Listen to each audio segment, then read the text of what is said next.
está la bandera idolatrada, la enseña que Belgrano nos legó. Cuando triste la patria esclavizada, con valor sus vínculos rompió. Aquí está la bandera esplendorosa que al mundo con sus triunfos admiró. Cuando altiva en la lucha y victoriosa, la cima de los Andes escaló.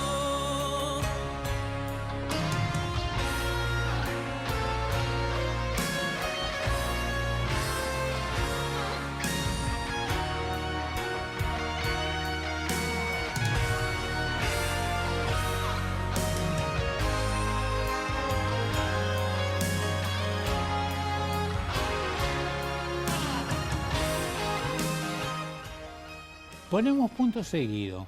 ¿A qué? Al inicio de esta manera. Ustedes saben que las primeras semanas de febrero las dedicamos al combate del 3 de febrero en San Lorenzo. Y que las 3 semanas siguientes las dedicamos a la creación de la bandera. A San Martín en principio, a Belgrano en estos tiempos.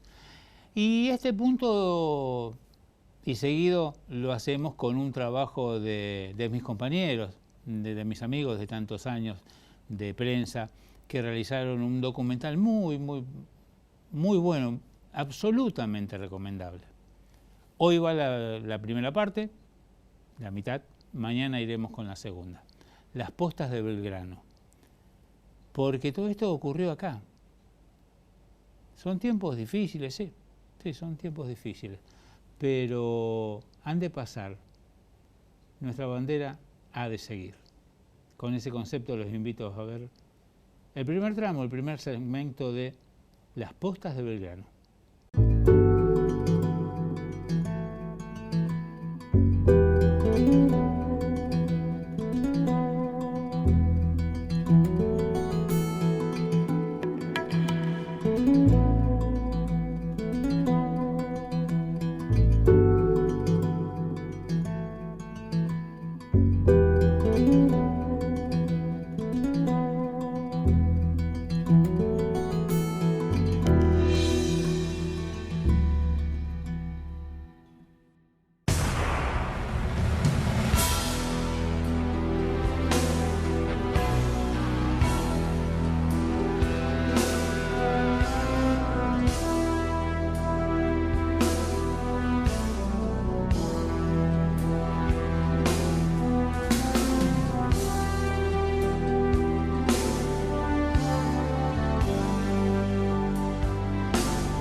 Ser leales a nuestra bandera, a los valores de libertad, igualdad y solidaridad que simboliza a ser ciudadanos de todas sus diferencias.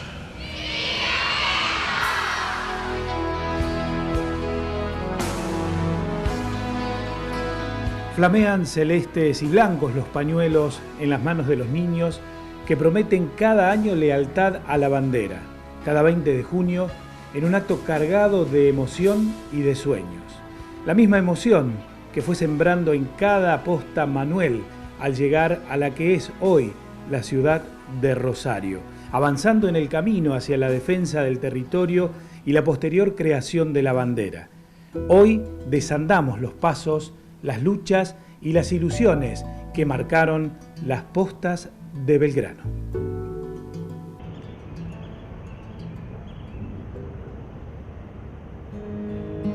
7 de febrero de 1812, a la 1:30 de la mañana se tocó Generala y marchamos por caminos y campos muy llanos, sin dificultad alguna y con poco trabajo que se hizo en la barranca de salida de una cañada que han formado las aguas de lluvia y que llaman Saladillo.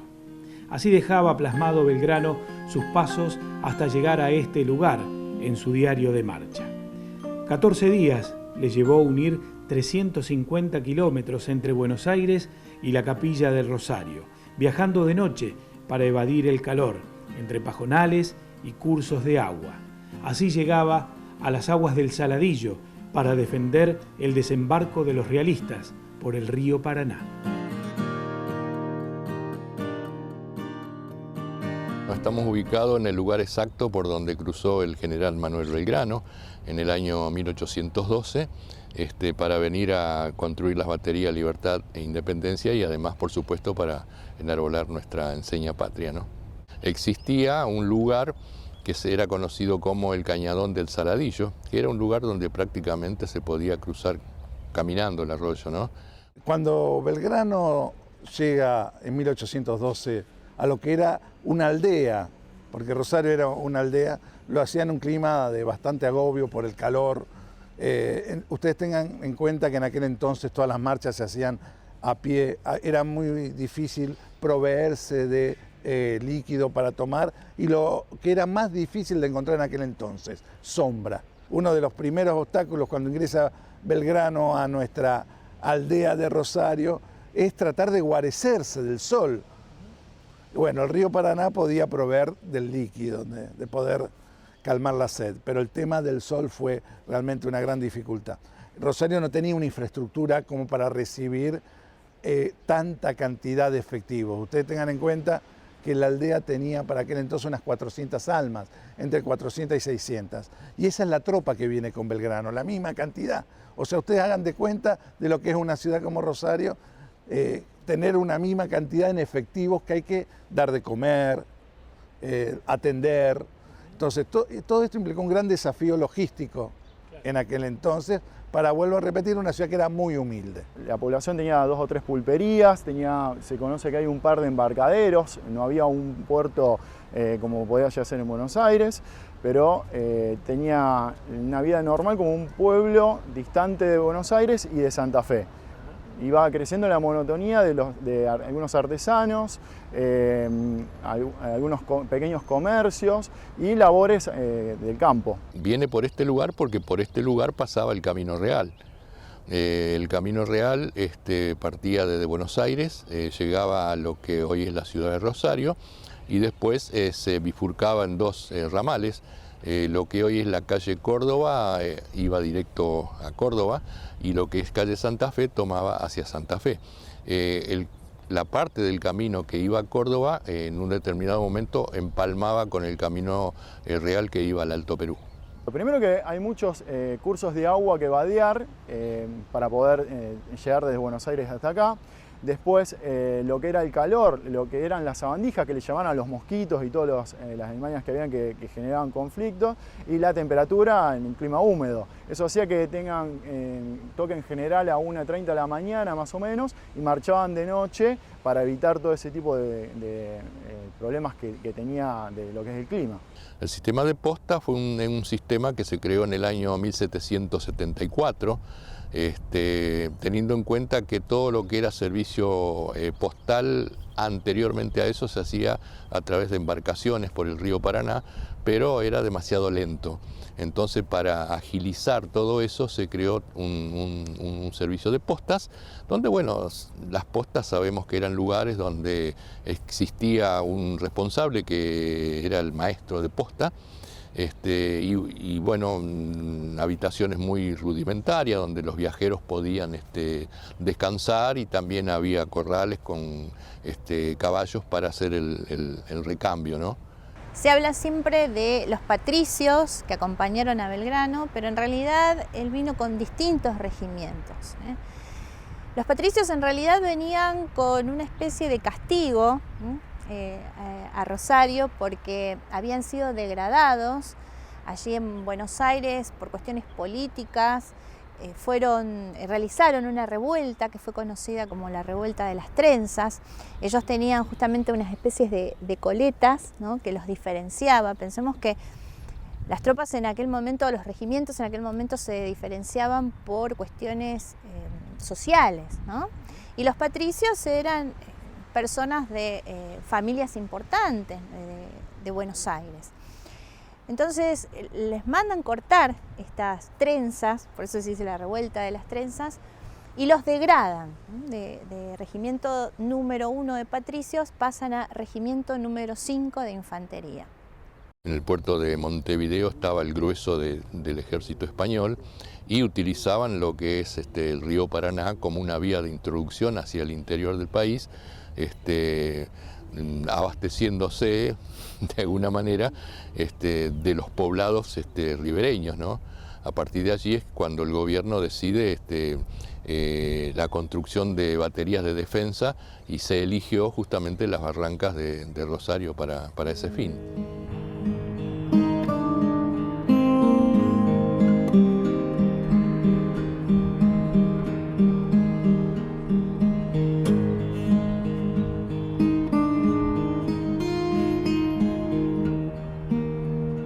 Entonces, Belgrano tiene la enorme dificultad de hacer una marcha apresurada hacia lo que era Rosario, con una finalidad concreta, terminar de construir unas baterías para impedir el desembarco de los realistas en la región y que los barcos siguieran su marcha saqueando el litoral.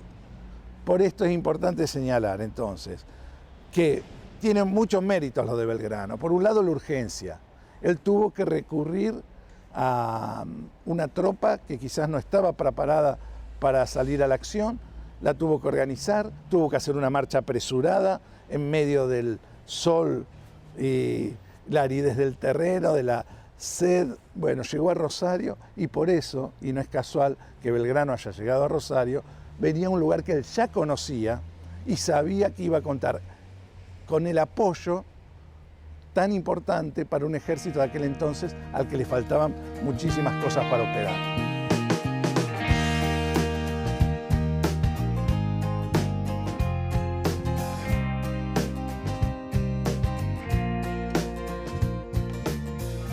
El Saladillo es, sin dudas, un sitio con historia. El lugar por donde ingresó Belgrano a la villa comenzó a convertirse en un barrio de la aristocracia, gracias a Manuel Arijón y la creación de baños sanadores. Al tiempo, el desarrollo industrial se dio en la zona con la instalación del frigorífico Swift en el año 1924, y el lugar pasó a ser elegido por los obreros. Hoy es un barrio de trabajadores, con mucho verde para disfrutar, testigo de los primeros goles de Lionel Messi y del cambio en la ciudad. Sus casonas aún guardan el aroma de la aristocracia.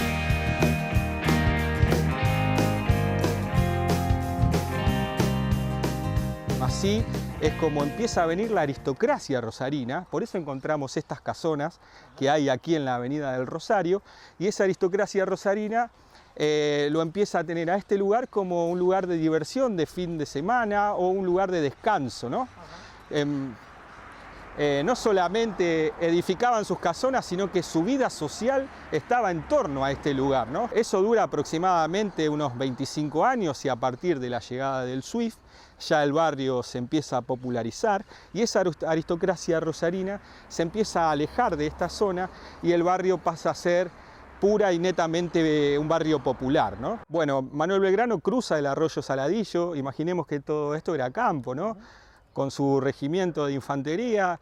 Esta es la primer posta que podemos encontrar entrando a la ciudad de Rosario, y la segunda posta donde él establece un campamento es en lo que hoy encontramos en el barrio de Tablada, en el Parque Irigoyen. Estamos en la segunda parada que hace el general Belgrano, en ese momento coronel, su ingreso a lo que era el pueblo y la villa del Rosario. Después de Saladillo, para aquí en la posta del pueblo y capilla del Rosario.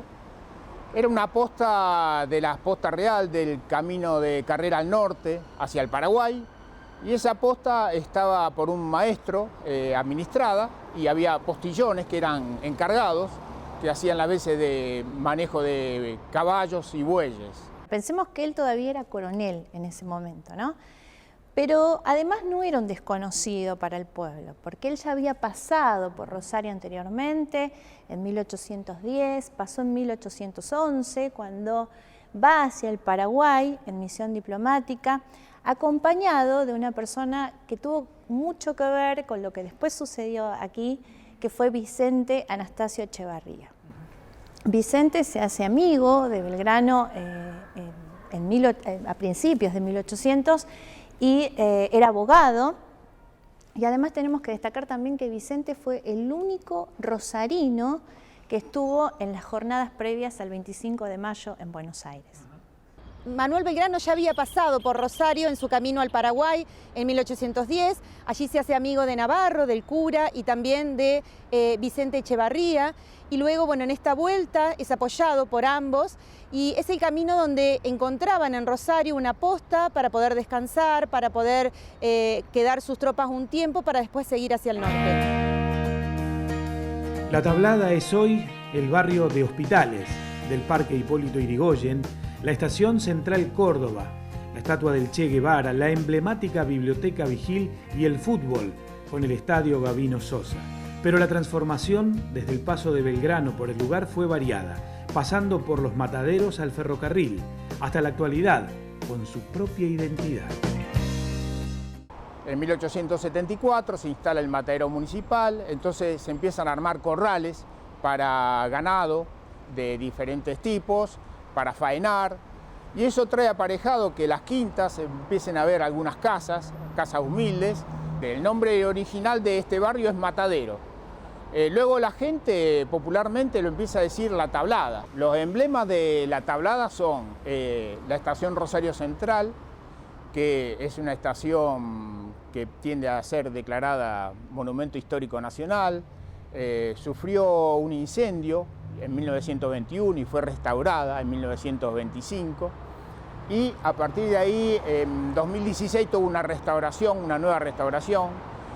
Aquí funciona la Asociación Amigos del Riel, que trabaja incansablemente por el tema de la vuelta del tren urbano, y también paralelamente esta estación genera el Club Atlético Central Córdoba.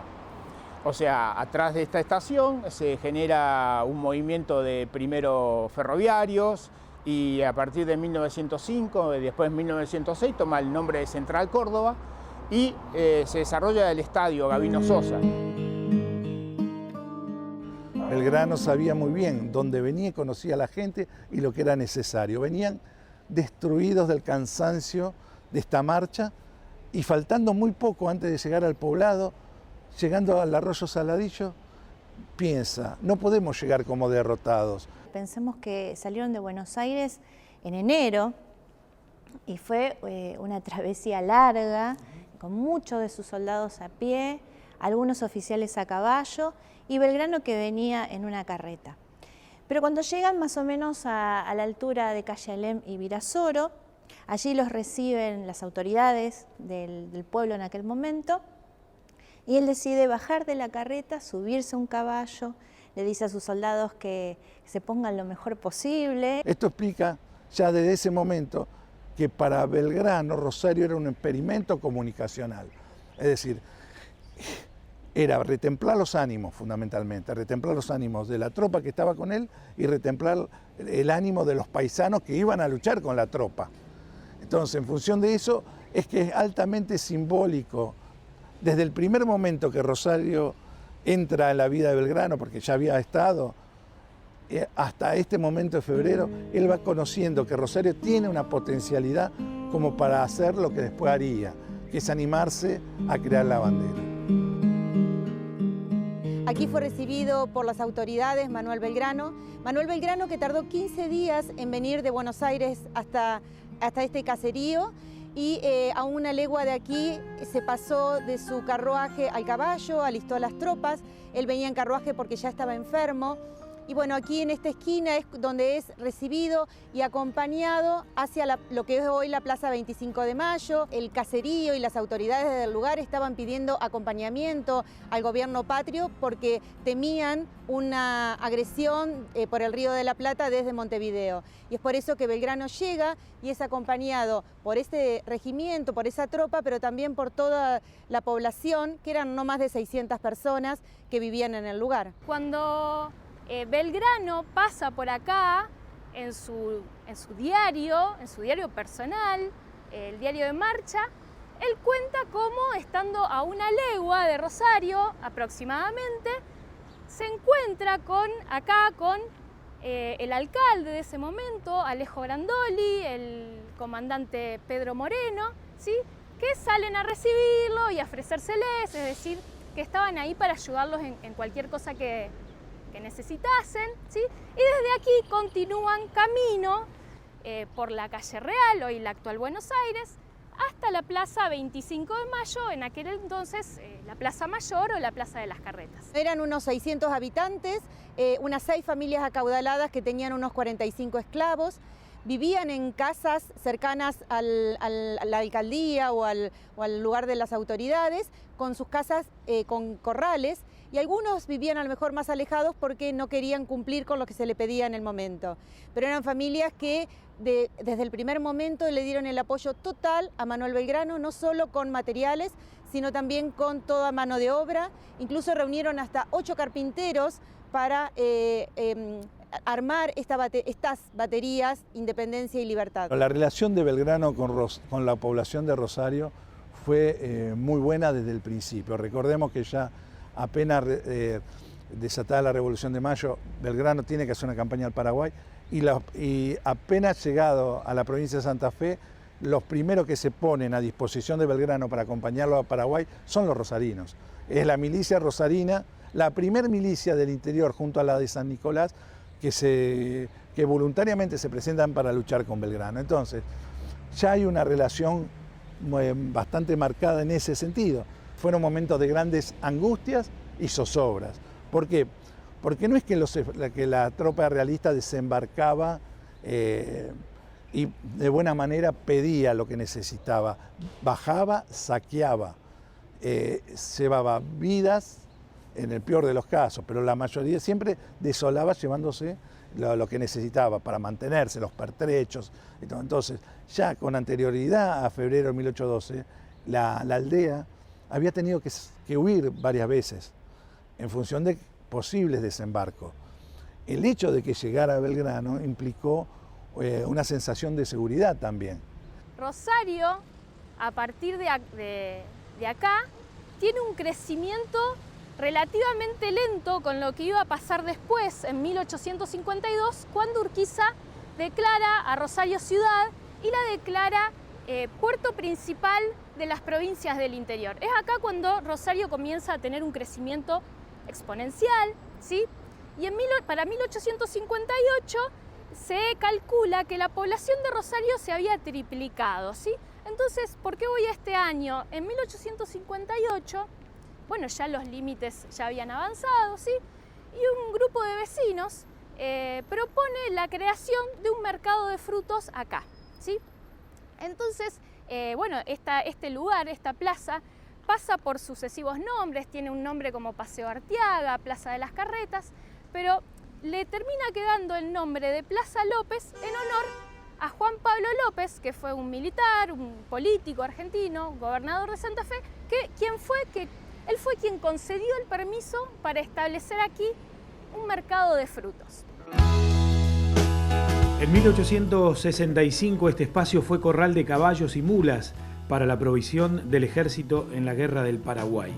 En 1872 se decide trazar una plaza pública y desde allí parten los primeros tramways tirados a caballo. El lugar hoy cuenta con especies vegetales de todo el mundo. La plaza fue escenario de un discurso revolucionario de la militante anarquista Virginia Bolden el 1 de mayo de 1890. La poeta Alfonsina Storni, junto a su familia, fue por años vecina del lugar. Desde aquí, con las fuerzas que le dio el pueblo, Belgrano emprende viaje hacia la Plaza Mayor.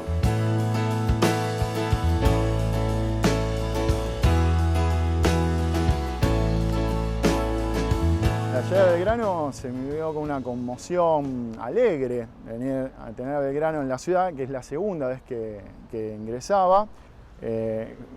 Belgrano se forma con las banderas al frente, como si fuera un desfile, y llega hasta este mismo emplazamiento, desfilando con las tropas. Y de esta manera llegan a lo que él llamó la Plaza Mayor, que hoy es la Plaza 25 de Mayo.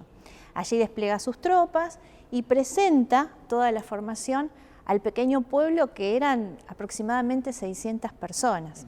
La Capilla del Rosario era un pueblito muy humilde en aquel momento, pero él llega aquí porque le habían recomendado la construcción, en realidad él continúa la construcción de las baterías defensivas para tratar de contener el avance de la flota realista, porque era un lugar estratégicamente muy importante.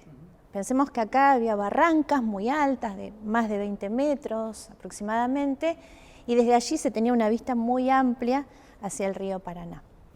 Por lo cual continúan, cuando él llega aquí, da la orden de que se continúe con la construcción de las dos baterías que se instalan, una aproximadamente donde hoy está el Monumento a la Bandera y otra enfrente en la isla. Sí, más allá del apoyo puntual que se le daba a cualquier visitante que venía, la figura de Belgrano se destacaba por el resto.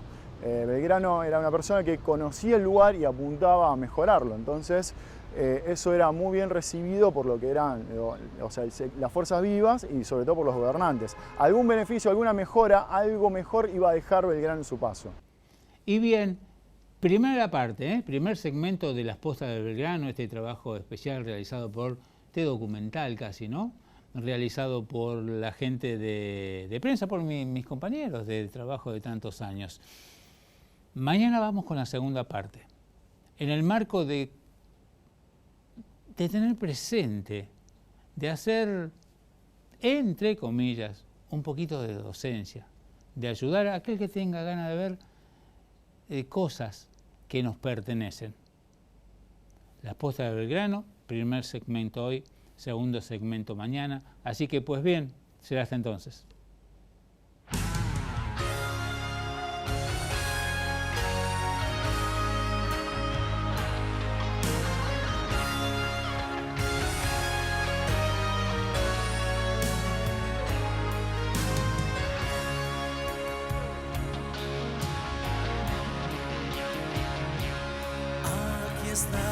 La bandera idolatrada,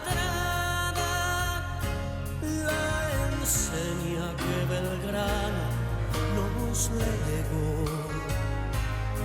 Cuando triste la patria esclavizada, con valor sus vínculos rompió.